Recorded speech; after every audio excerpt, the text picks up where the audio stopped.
Ce matin, je vais vous parler d'un sujet très important, les procédures d'immigration. Je vais vous dire pourquoi on vous arnaque chaque fois. Il est important de dire aujourd'hui que l'Afrique, moi je suis en Afrique, et c'est un continent qui se vide au fur et à mesure à vitesse grand V. Je ne sais pas, mais il y a ce besoin perpétuel de partir parce que peut-être certainement ailleurs, ça offre du meilleur vivre. Mais je vais vous dire pourquoi la plupart des gens sont arnaqués dans les procédures d'immigration.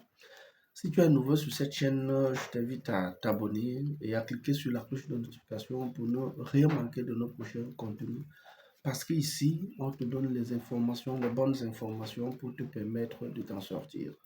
Que tu sois quelqu'un en situation de recherche d'emploi, que tu sois quelqu'un qui veut lancer un business en ligne ou tout simplement tu veux lancer une activité, n'hésite pas à t'abonner et à partager nos contenus parce que ça va t'apporter un plus dans ton déploiement. Aujourd'hui, je te donne donc trois paramètres, trois éléments qui te permettent de savoir comment ou alors pourquoi on arnaque les gens. Dans un premier temps, c'est quoi? C'est que, un, les gens n'aiment pas lire parce qu'il faut le savoir. En principe, aucune information n'est cachée. Les informations sont là, elles sont sur le net, elles sont sur Internet, elles sont sur les sites d'emploi, elles sont sur les sites, par exemple, si ce sont des écoles, elles sont sur les équipes des écoles, elles sont sur les sites des gouvernements même qui mettent toutes les informations à la disposition des gens. Mais puisque les gens n'aiment pas lire, alors personne ne va chercher l'information à la source. On se limite juste à travailler avec, par exemple, des pseudo-agents qui vous miroitent un rêve, qui vous vend la facilité. Conséquence, vous leur confiez votre argent et ça devient tout autre chose. Je tiens à rappeler ici qu'il y a plusieurs collèges qui nous ont contactés pour être leurs représentants en Afrique. Bon, pour ceux qui ont besoin, par exemple, de fréquenter, par exemple, au Canada, c'est sur trois filières, notamment la cybersécurité, le marketing numérique. Vous nous contactez. En 3 jours, on vous donne votre lettre d'acceptation auprès de l'établissement. Pour continuer, il y a d'autres qui n'aiment pas l'informatique. Parfois, je me demande où va-t-on aujourd'hui sans informatique? Qu'est-ce qu'on peut faire sans l'informatique? Même l'agriculture, on ne peut plus faire l'agriculture, du moins la bonne, sans l'informatique.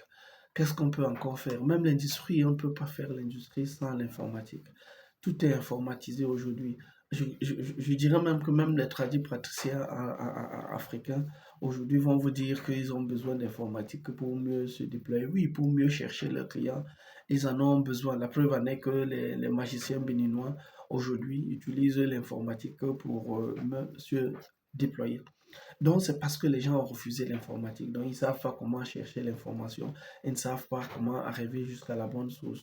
Mais je peux vous assurer que vous pouvez poser toutes nos questions. Parfois, il y a certains jours, on prend du temps à répondre aux questions des gens sans leur demander 100 francs. Mais il y a aussi certains jours, certaines prestations qui sont payantes.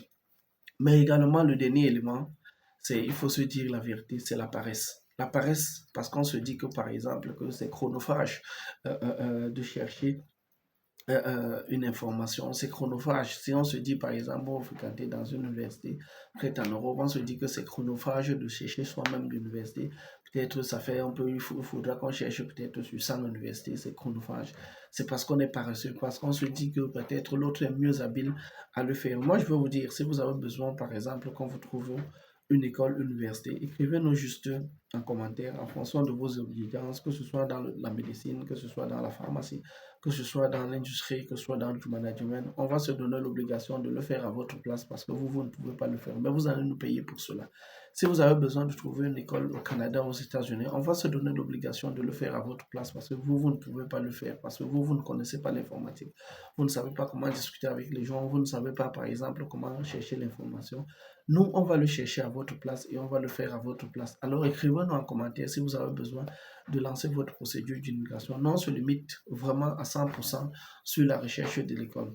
Je tire au passage, par exemple, un pays comme le Canada vous ouvre les possibilités de travailler, d'aller faire du tourisme, d'aller fréquenter, mais également pour l'asile, mais également d'aller faire du business. Voilà les 3 éléments, les 5 éléments qu'il y a sur le Canada. Je répète, aller faire du tourisme, aller travailler directement, aller fréquenter et peut-être plus tard travailler, chercher un droit d'asile, mais également aller faire du business.